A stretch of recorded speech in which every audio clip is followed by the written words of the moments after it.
realidade para poder fixar para sempre. Por exemplo, no curso de primeiros socorros, na verdade, o primeiro socorro, o suporte básico de vida, ele é importante para todo mundo. Todo mundo. Por exemplo, a gente tem histórias de criança, de adolescente nos Estados Unidos, na Europa, país de primeiro mundo, que eles salvaram os pais, porque sabe mexer no cardiovessor, sabe mexer no desfibrilador externo automático. Aqui no nosso país, infelizmente, para você ter uma condição de socorrer alguém, muitas vezes você tem que ter um curso profissional. E os cursos profissionais que vão ter essa competência de socorrer uma vítima, vai ser os da área da saúde. Só que quando a gente fala de primeiro socorro, lembra, a gente fala de suporte básico de vida. A gente fala do mais simples, básico, de reconhecer uma vítima quando ele está no chão, se ele está respirando, se ele consegue te responder, se ele está com dor, se ele tem consciência. Se isso acontecer em qualquer lugar, em um show, dentro de um terminal, numa rodoviária, num aeroporto, vamos ver que as pessoas ficam desesperadas, não tem que sair correndo. A nossa intenção não é curar ninguém, não é ressuscitar ninguém, é fazer o básico simples. Às vezes o básico simples é ligar para um serviço de socorro, ou o SAMU, ou se naquela plataforma que você se encontra lá, naquele espaço com aglomerações de pessoas, tem um pronto atendimento, você pode falar. E às vezes ele está fazendo uma ronda, ele não está ali naquele momento, certo? Por exemplo, você faz o curso de socorrista. E quem fez socorrista? A AICA fez. Tem o pessoal aqui que fez agora. No curso de socorrista, eu vou falar uma coisa para vocês, que muitas das vezes, quem dá o curso de socorrista nunca ele vai querer que eu fale. Você vai fazer um curso acima de 80 horas, de 100, de 200 horas. Ele vai ensinar você a botar um headblock, botar um colar cervical e fazer massagem cardíaca.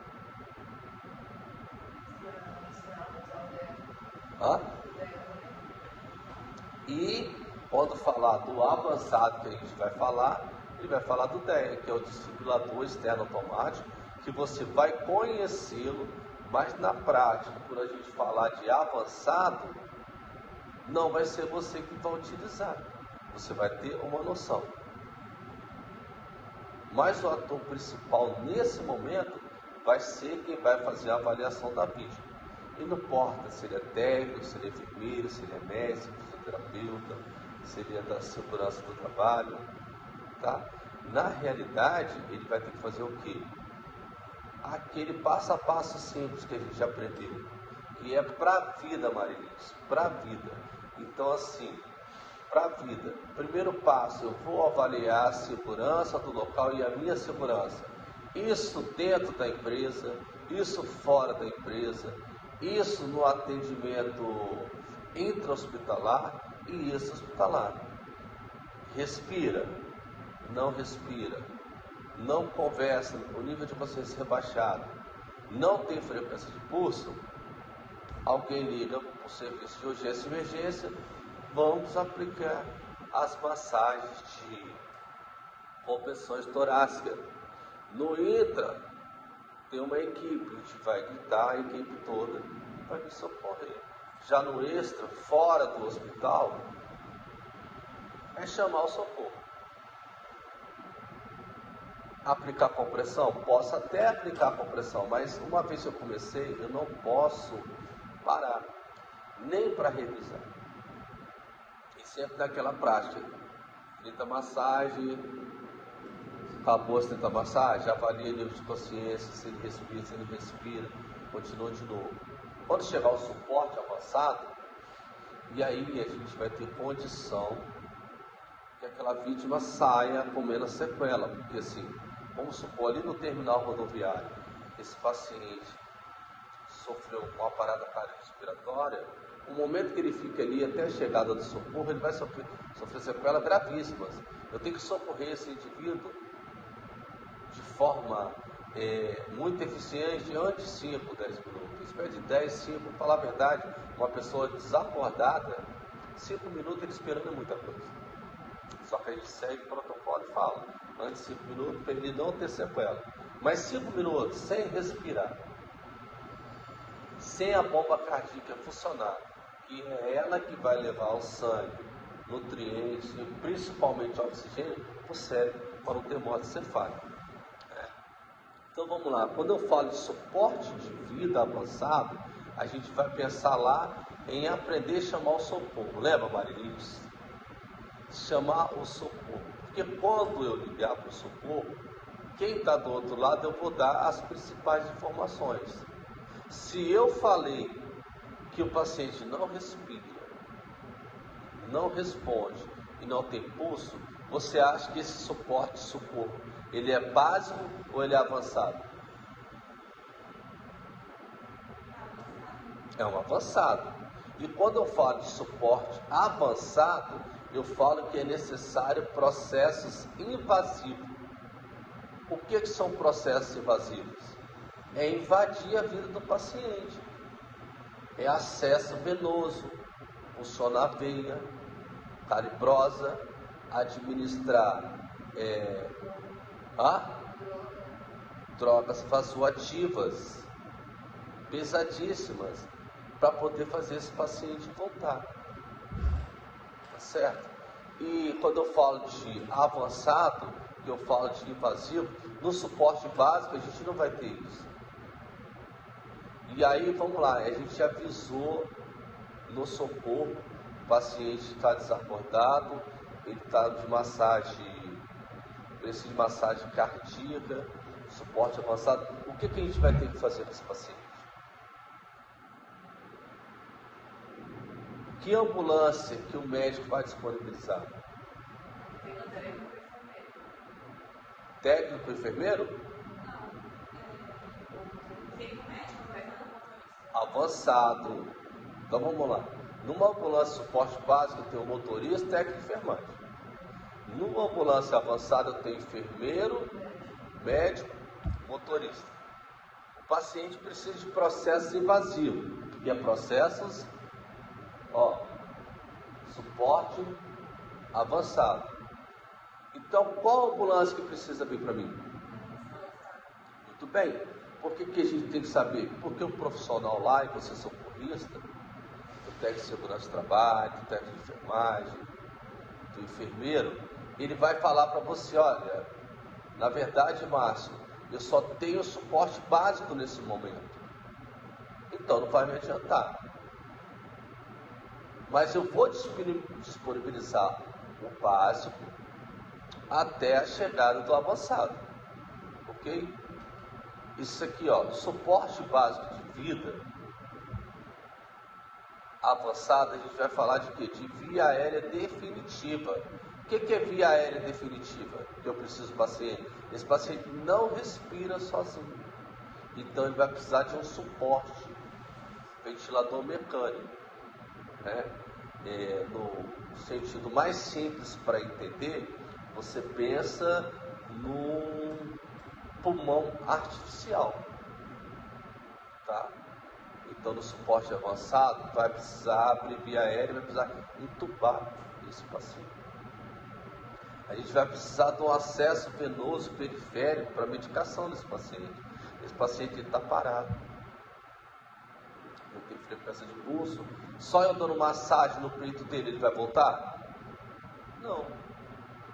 Mas, professor Márcio, você falou que lá no suporte básico de vida, que está só eu e a vítima, os curiosos filmando, eu vou ligar para o serviço de urgência e emergência e vou realizar compressões torácicas até a chegada dele.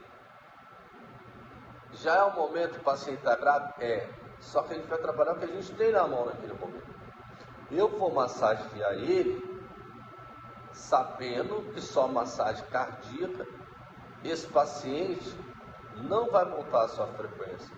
Ele precisa de drogas vasoativas, por exemplo, adrenalina, atropina, mas não tem, o socorro não chegou. Qual é a minha intenção? A minha intenção é eu administrar essa massagem com pressões firmes, com eficiência, para manter pelo menos esse coração circulando com a minha massagem 40%, para que ele não sofra morte cefálica, para que consiga chegar oxigênio e nutrientes para ele. E aí chegou, quando eu falo suporte base de vida, eu penso assim, via aérea que eu vou proporcionar para ele, acesso venoso à medicação, monitorização cardíaca, né? Porque eu preciso massagear e checar, além de pulso, como é que está o ritmo daquela frequência. Porque segundo os ritmos que ele me apresentar, o leitor do monitor cardíaco, eu vou saber se eu vou fazer uma desfibrilação, uma cardioversão. O que é isso? É o choque. E quais casos que a gente vai chocar o paciente? As pessoas pensam que o coração não está funcionando, é dar choque no paciente. Essa é uma questão que muita gente erra nas provas da vida aí, dos concursos públicos que vocês vão realizar, das provas de sala de aula. Se eu tomo uma prova oral agora, por exemplo, falo assim, em que ritmo a gente vai cardioverter um paciente? A gente vai desfibrilar, a gente vai dar esse choque. Então, assim, vai sem a sistolia. Lembrando, o que é a sistolia? A sistolia é? Não, a sistolia é quando o coração, quem já viu o filme, e no filme está lá o traçado, aí daqui a pouco ele zera, só vai o risco. A sistolia, o coração parou de bater, ele é a sistolia. Eu não vou realizar choque nesse paciente. Eu vou realizar choque no paciente quando ele fizer uma fibrilação ventricular ou uma taquicardia ventricular sem pulso. Então, para gravar, eu tenho TV, taquicardia ventricular, e tem FV, fibrilação ventricular. E aqui, olha aqui, que eu fiz a pergunta, lembra? Eu falei assim, quem já viu, quem já pegou laringoscópio? O laringoscópio, ele é uma ferramenta, né? Um acessório que a gente vai utilizar para poder conseguir realizar a intubação orotraqueal nesse paciente. Aí você vê aqui a figura, ó, e esse laringoscópio, a gente vai ter que tomar conta dele, vigiar ele de perto, porque no momento que o profissional precisa intubar esse paciente, quando ele introduzir esse laringoscópio na via orotraqueal, é escuro. E muitas vezes eu já vi na prática, quando o profissional precisa intubar aquele paciente, ele não consegue visualizar, ninguém checou, ninguém cuidou. O laringoscópio, você vai tirar assim, e aqui tem uma lanterninha, você vai apertar e vai acender. E aí o médico já vai introduzir visualizando. E muitas das vezes a pessoa não testou quando dá na mão dele, e aí dá aquela confusão, e a gente sabe quando está falando suporte avançado. Independente do suporte, tem que ser rápido. A gente tem que ser muito rápido, e a gente não pode perder tempo. E é um cuidado simples, mas tão nobre, na importância de salvar a vida. Então, assim, quem é que vai tomar conta? A gente vai tomar conta de tudo. A gente vai checar tudo. Mas você vê que até na vida, o que condena, aonde que a gente perde espaço, aonde que a gente perde uma situação importante, é que nos pequenos detalhes, só conferir a lâmpada, só ver se tem condição. Beleza? Então, suporte base de vida. Lá no suporte base de vida, a gente fala de preservar a via aérea, ventilar com ventilador manual, de 2 ventilações para 30 massagens. No avançado a gente muda isso aqui, tá? A gente muda. Vai ser suporte avançado, então é via aérea definitiva. Estou falando de quê? Intubação orotraqueal e ventilação mecânica. Uma questão de prova, uma pergunta, por exemplo, diferencie para mim a questão de cuidados de amplitude respiratória no suporte básico de vida e no suporte básico de vida avançado. Suporte básico de vida, preservar a via aérea, não tem mais nada do que fazer. E no avançado? No avançado, nós vamos manter a via aérea definitiva. E aqui é o laringoscópio, tá vendo? Ó, esse é o laringoscópio. É na tela para a gente poder ver, ó.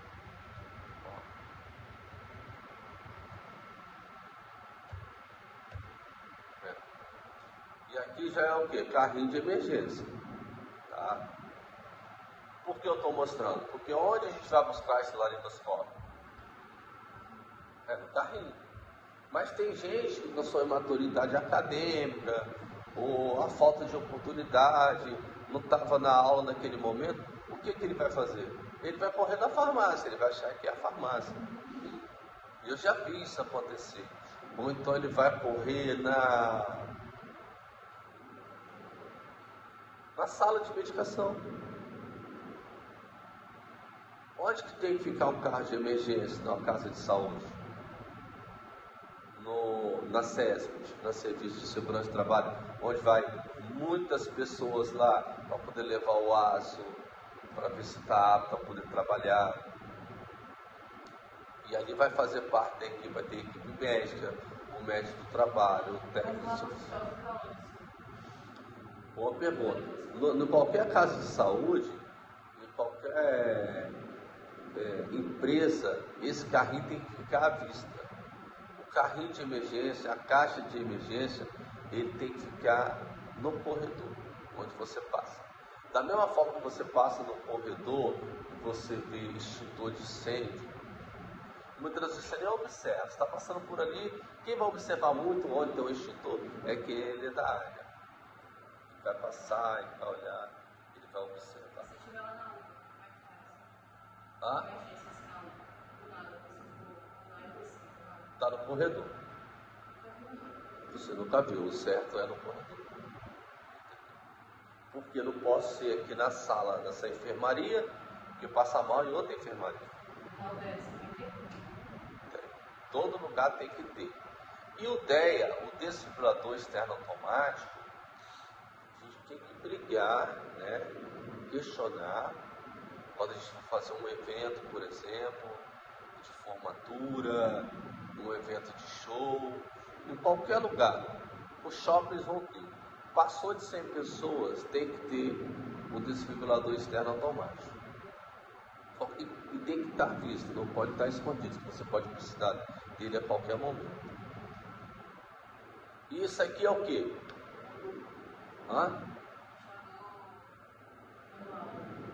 Ventilador manual.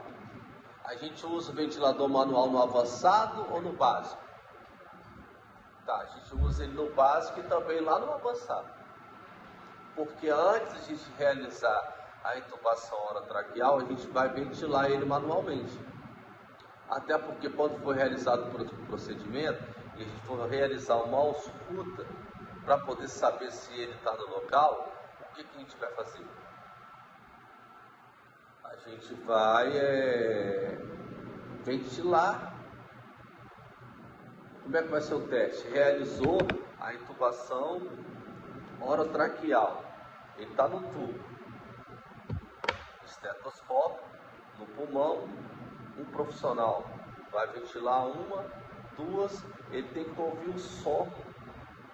Que não vai ventilar para o pulmão. No momento que chega lá e está com o estetoscópio colocando o pulmão, aí ele vai ouvir o som através do manual. Agora está correto?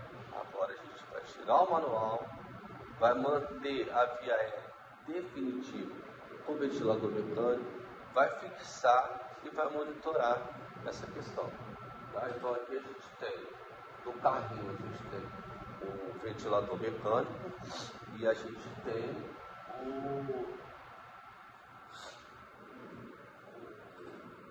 o laringoscópio com os guias que a gente vai precisar. Aí o carrinho é assim, ó. Então se vocês passarem UPA em caso de saúde e não repararem isso aqui, ele está escondido. E olha o tamanho dele. No momento que você passar ali, você vai ver que isso aqui é um carrinho de emergência. E como é que vai ser? Geralmente as medicações na primeira gaveta. Na segunda gaveta vai estar seringas. Na terceira gaveta, os tipos de soros. Na quarta gaveta, as luvas e outros acessórios. Pode mudar de acordo com a rotina hospitalar? Pode. Mas o padrão geralmente vai ser isso. Tudo que a gente precisa, ó. Ventilador manual, né? Laringoscópio vai estar nessa caixinha aqui. Sempre se essa caixinha tem esparadrapo, tem fio guia. Olha aqui atrás aqui, ó. O estetoscópio a gente testar. Ele é o quê? O ventilador mecânico, as suas garras de O2 de ar comprimido, em todo lugar que você passar atrás assim, ó, vai ter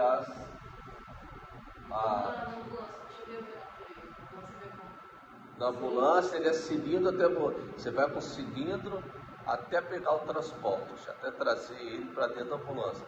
Dentro da ambulância você tira e conecta as garras num cilindro, mas que está acoplado dentro da ambulância. Qual tem na parede do hospital, na ambulância tem na parede dela. E aí tem um cilindro maior. Agora, até chegar esse paciente, a gente vai estar no cilindro maior.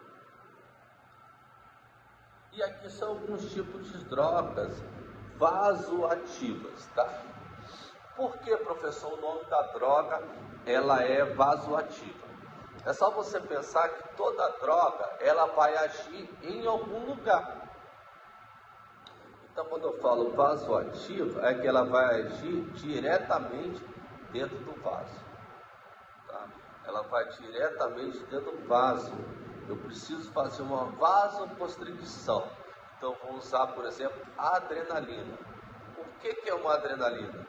A adrenalina nada mais é que um estimulante cardíaco. Professor, mas eu já vi questões, algum artigo que eu li, num vídeo, teve uma questão da menina que faleceu, que a médica pediu fazer adrenalina. Por que isso aconteceu? Vamos lá. A adrenalina, ela é um estimulante cardíaco quando eu falo de coração. Quando eu falo de pulmão, ela é vasodilatador.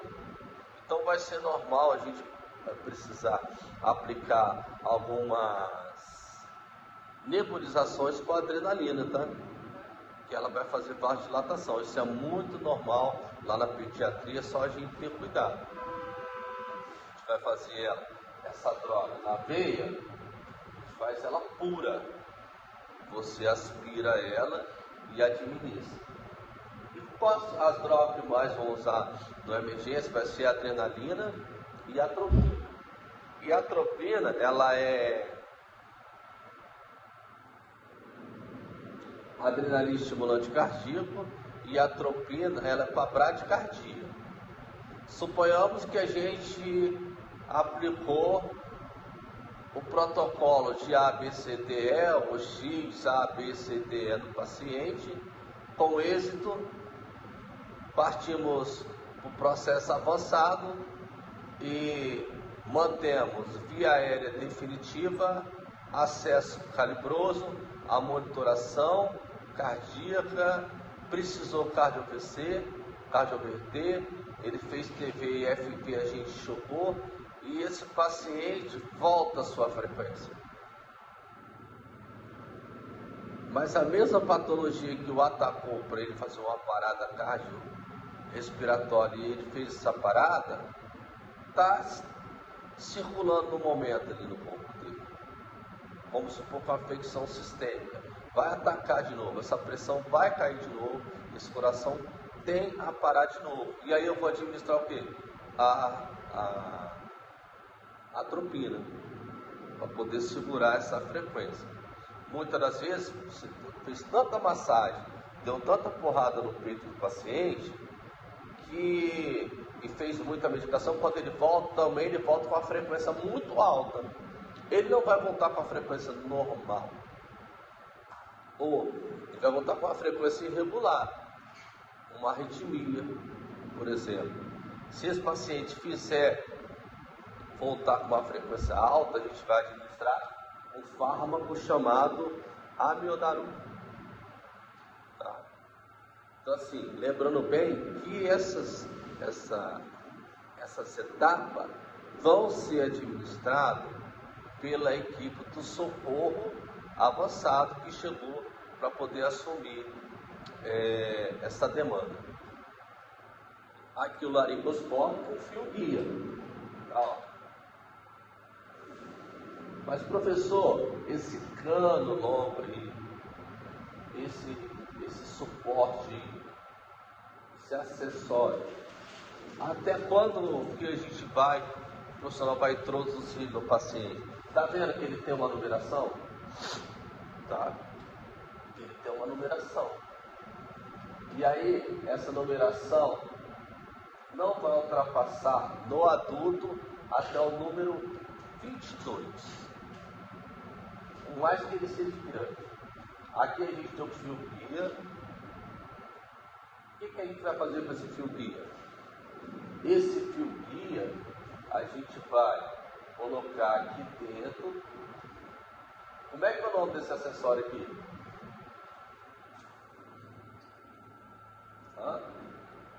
Tubo orotraqueal. A gente vai pegar esse tubo orotraqueal e vai introduzir na via traqueal. Aqui o laringoscópio, aqui uma luva estéreo e aqui a seringa. O que vai manter esse tubo dentro do paciente não vai ser quando a gente introduzir, ele introduz o tubo, sentido aqui pejorativo você viu, ele introduz o tubo na traqueia, vai pegar um fixador, vai amarrar na frente, tipo um cabresto, para poder segurar, ok? Só que o que vai manter esse aqui é para poder fixar, o que vai manter ele lá dentro para ele não soltar, não vai ser o que você fixou, vai ser esse aqui, ó, tá vendo esse azulzinho? Eu chamo de cuff. A gente vai pegar a seringa, aspirar pelo menos 2 ml de ar, justamente, e vai introduzir. Isso aí, o fundamento de enfermagem vai ensinar, na segurança de trabalho, de técnico de trabalho, o professor é socorrista, se de enfermeiro, ele vai ensinar. Adriana? Professora? Uhum. A professora Adriana, a gente teve uma oportunidade de montar o pronto-socorro do Hospital das Clínicas em 2013. Antes de existir essa empresa, a EBSEP, era uma empresa de excelência. E aí a gente ficou muito amigo ali, a gente deu muito curso para todo mundo, atuou bastante.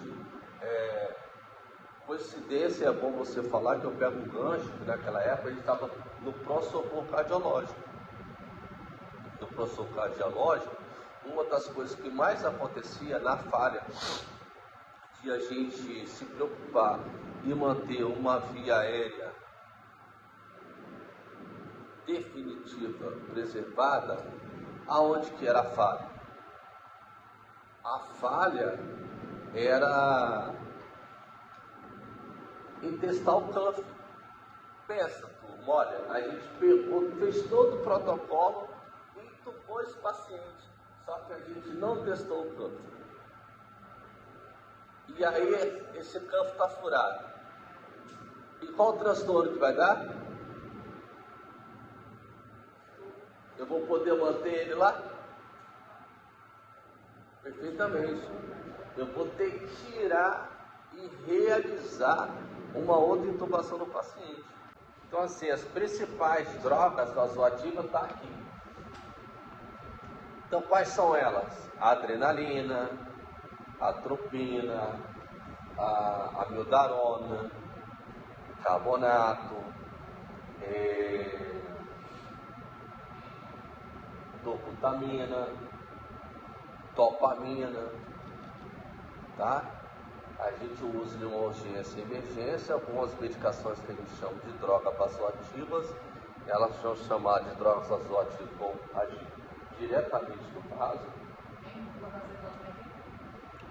Vai ter essas medicações de carrinho também, de urgência e emergência.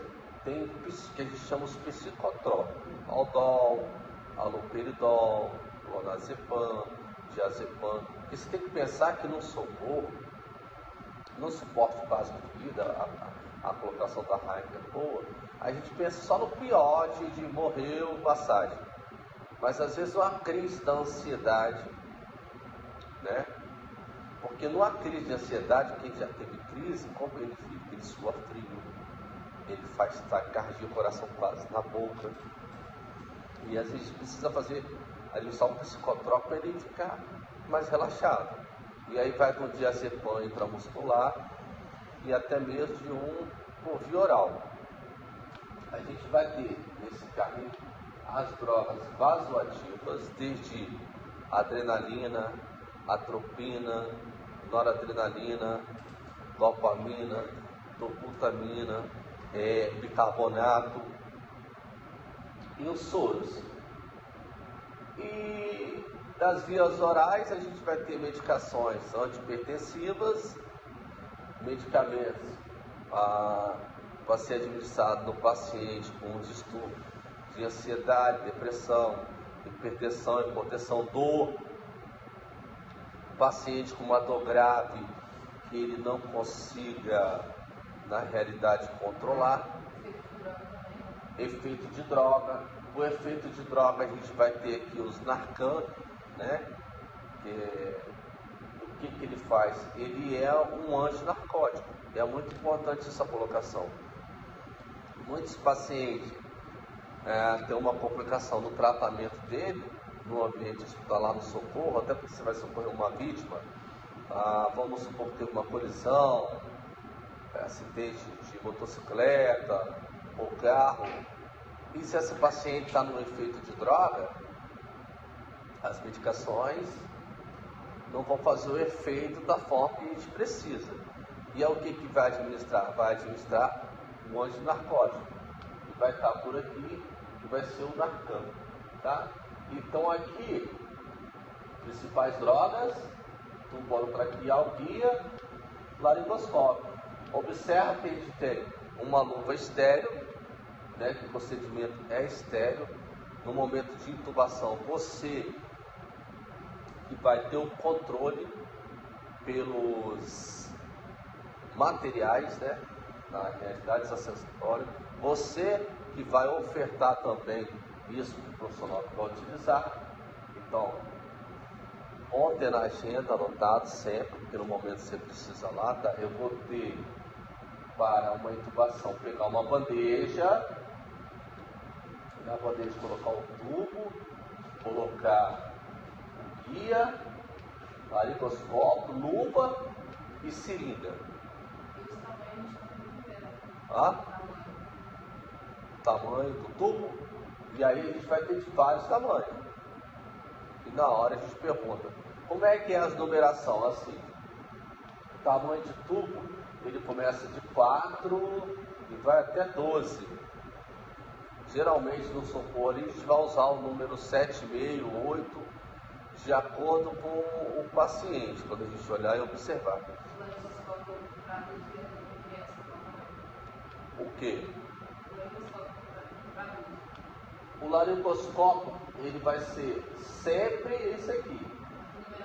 A numeração que vai mudar, a parte que vai dentro da traqueia. Isso aqui só está com a pilha, isso aqui vai dentro da traqueia. Tá? Vai ter a numeração. O tubo, quanto maior o número, mais grosso. Tubo 6, ele é fininho. Mais fino que a caneta. Já esse aqui é um tubo 8,5 e 9. Isso aí vai usar no paciente maior. O paciente 1,80 m, 2 metros, vai ser um tubo maior. Tá? Falando aí do suporte avançado, tá vendo? A gente acabou de relatar a intubação endotraqueal. A gente vai isolar a via respiratória e prevenir a aspiração do conteúdo gástrico. Como é que a gente vai ter certeza disso? Quando realiza a intubação, por isso que a gente vai fazer teste, introduziu. Como que a gente sabe se isso está no pulmão ou se ele está no estômago? Pegar o estetoscópio, colocar, encher a seringa de ar, introduzir,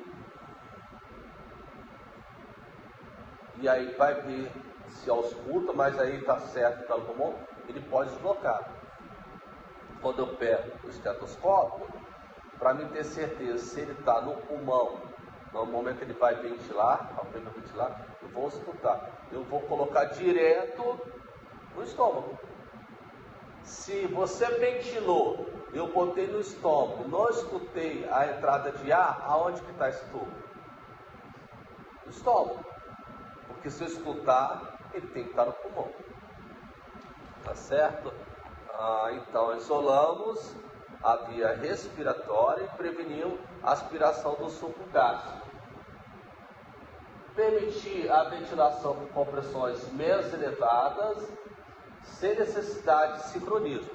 No momento que a gente estava sincronizando, lembra lá? 2, 30 massagem, 2, 30 massagem.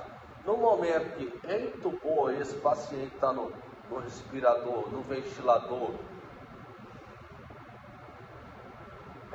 convencional, não tem necessidade de ficar ventilando. Está no ventilador, vai só sincronizar. Logo após a intubação, deve-se testar a posição do tubo lá dentro da traqueia, e a gente vai iniciar a ausculta pelo epigastro. Segue-se do pulmão esquerdo e depois o direito. A gente botou o estetoscópio, vai ventilar, ausculta pulmonar direita, depois uma ausculta pulmonar esquerda. Tá bom? É importante isso. E depois a gente vai insuflar o balonete. Tá? A gente vai ver se está em posição correta. Estando em posição correta, a gente vai insuflar o cuff, o balonete,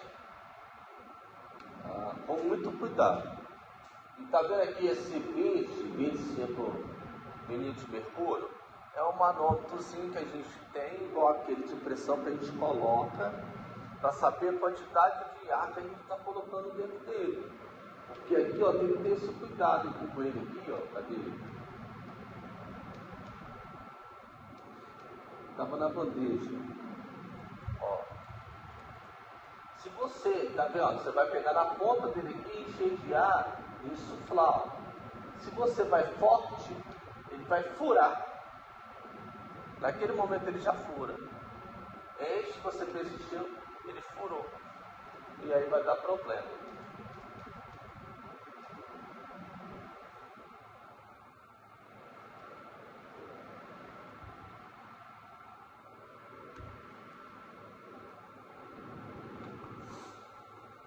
E aí a gente testa ele antes com a seringa para certificar que o mesmo não esteja com o balonete furado. Agora o acesso venoso periférico de medicação vai funcionar com acesso calibroso, né, e atentar para a sua permeabilidade. Conecta o acesso à solução salina, geralmente soro fisiológico, 0,9%, e atentar para o posto de 20 ml após a infusão das drogas. Por exemplo, quando você realiza, você aspira, então isso aqui é para a vida, tá? Você aspira a adrenalina, aqui está todo o circuito do equipe. Ela só tem 1 ml. Quando você faz do equipe, você tem que abrir o soro para poder levar, senão ela vai ficar dentro do equipe, não vai para dentro do paciente. E eu vi muitas vezes na prática. O paciente não voltava. Por que o paciente não voltava? No momento que fazia adrenalina, não administrava soro ou água destilada no mínimo 20 ml, ele fica dentro do circuito. Tá? Então, sempre que administrar uma medicação para o socorro, você vai administrar o soro atrás. E aí as medicações que a gente falou da adrenalina, que ela é uma catecolamina endógena, tem efeitos, os seus efeitos para aumentar a pressão arterial, aumento da contratividade miocárdica, aumento da resistência periférica total e aumenta o fluxo sanguíneo coronariano. Essa vai ser a ação que a adrenalina vai fazer. Se falando de coração, se falando de pulmão, na realidade ela vai fazer uma broncodilatação, vai dilatar esse pulmão. Os casos mais normais dessa prática, que demanda mais a necessidade de nebulizar um paciente com uma adrenalina, geralmente é na crise de asma. A atropina, ela já é um fármaco que a gente chama de fármaco parasimpático, que tem seus efeitos de acelerar a frequência do nosso sinusal, ele melhora a condição atrioventricular e pode restaurar o ritmo cardíaco. A indicação na modalidade de assistolia ou bradicardia com atividade elétrica sem pulso. As recomendações geralmente vai ser de 1 mg EV em bolo, repetida a cada 2 minutos, 2, 3 minutos a gente repete. Tem médico que pede a cada 2 minutos, tem médico que vai pedir de 3 a 5. A gente vai fazer isso 1 grama EV e depois repetir aquela questão do soro que eu falei com vocês, tá?